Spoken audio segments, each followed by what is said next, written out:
In 1633, an old man knelt before the Roman Inquisition and was forced to deny what he knew to be true, that the earth moves around the sun.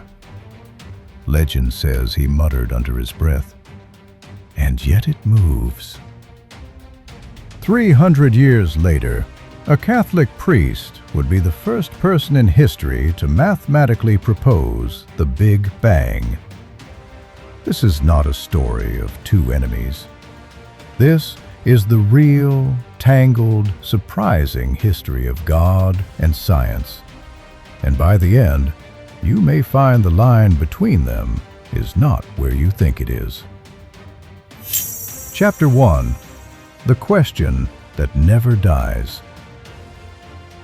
For centuries, humans have asked the same two questions. Why does anything exist at all? And how does it actually work? Religion tried to answer the first. Science tried to answer the second. For a long time, most people assumed they had to fight over the same territory.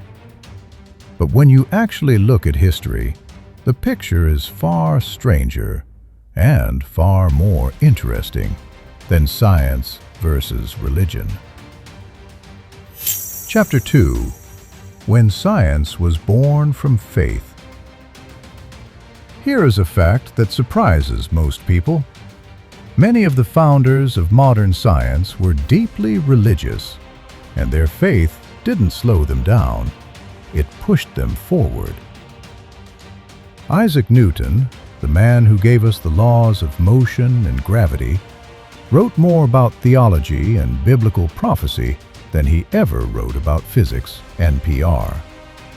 He believed that studying the universe was a way of studying the mind of its creator. Gregor Mendel, the father of modern genetics, was an Augustinian friar who bred pea plants in a monastery garden. Science, for many of its founders, wasn't the enemy of God. It was an act of devotion. Chapter 3. The Galileo Trial. But the relationship wasn't always peaceful. In 1633, Galileo Galilei stood trial before the Roman Inquisition for defending the idea that the Earth orbits the Sun, not the other way around. The Church declared heliocentrism foolish and absurd, formally heretical, and Galileo was found vehemently suspect of heresy and placed under house arrest for the rest of his life. Wikipedia, Galileo Affair.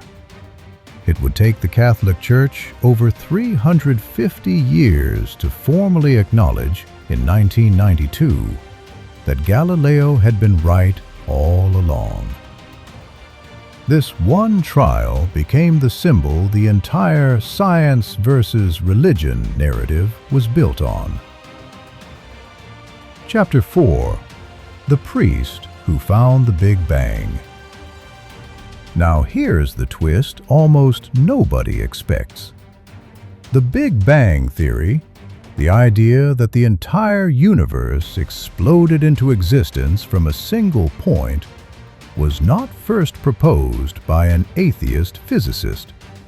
It was proposed in 1927 by Georges Lemaitre, a Belgian Catholic priest and physicist, who called it the hypothesis of the primeval atom. Wikipedia, Georges Lemaitre. Lemaitre insisted on keeping his physics and his theology strictly separate, calling them two paths to truth. NASA ADS. When Einstein first heard Lemaitre's idea, he reportedly said, "Your math is correct, but your physics is atrocious." Einstein simply couldn't accept that the universe had a beginning. Years later, observational evidence proved Lemaitre right. Chapter 5. Einstein's God. Speaking of Einstein, He is one of the most misquoted men in history on this exact topic. He famously said, "God does not play dice with the universe." But he wasn't talking about religion at all. He was expressing his discomfort with the randomness of quantum mechanics, NPR. In his own words elsewhere, Einstein described his belief as closer to Spinoza's God, a God expressed through the order and harmony of the universe, not a personal being who answers prayers. He rejected organized religion, but he never called himself an atheist either. His God was the elegance of natural law itself. Chapter 6. The Fine-Tuned Universe. Here's where modern physics gets genuinely strange. Scientists have discovered that if certain physical constants, the strength of gravity, the mass of a proton, the rate of cosmic expansion, had been off by even a tiny fraction, stars, atoms, and life itself could never have formed. Some scientists and philosophers argue this fine-tuning points toward design. Others argue it points toward a multiverse, the idea that our universe is just one of an unimaginable number of universes, and we simply happen to live in the one where the numbers worked out. Neither side can currently prove their case. This is one of the few places where cutting-edge physics and ancient theology are asking the exact same question from opposite directions. Chapter 7. The hardest question. If there's a question science can't easily answer for religion, this might be it. Why does suffering exist? Philosophers call it the problem of evil.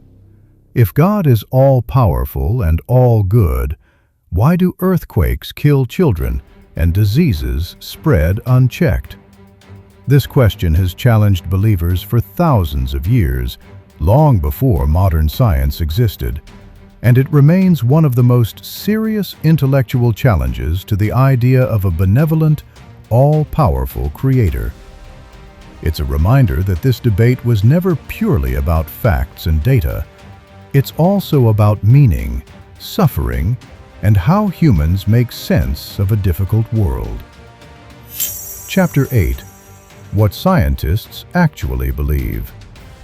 So what do modern scientists actually think? The data is more nuanced than the loud voices on either side suggest.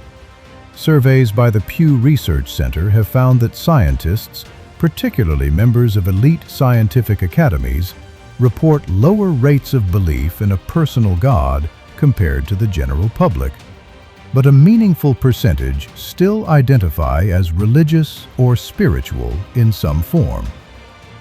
Francis Collins, who led the Human Genome Project, one of the largest scientific achievements in history, is an outspoken Christian who has written extensively about how his faith and his genetics work coexist without contradiction.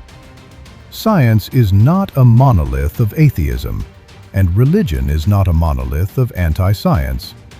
Real people, real scientists, hold every possible combination of these beliefs. Chapter 9. Two Paths, Same Mountain. The paleontologist Stephen Jay Gould proposed a famous idea called NOMA, non-overlapping magisteria, the view that science and religion occupy different domains entirely. Science asks how the universe works. Religion, in his framing, asks what it means and how we should live. Not everyone agrees with Gould. Some scientists argue the two domains do overlap, and some religious thinkers argue science can't be walled off from questions of meaning. But his framing offers something valuable: the possibility that God versus science was never the only way to tell this story. The real answer. Maybe the truth is this: the universe is strange enough, vast enough, and mysterious enough that both the telescope and the temple have something honest to offer. Newton searched for God in the mathematics of the stars. Lemaitre searched for the origin of everything and found it fit inside both his lab and his church. The debate isn't finished, and it may never be. But perhaps the most human thing of all is not choosing a side, but staying curious enough to keep asking the question.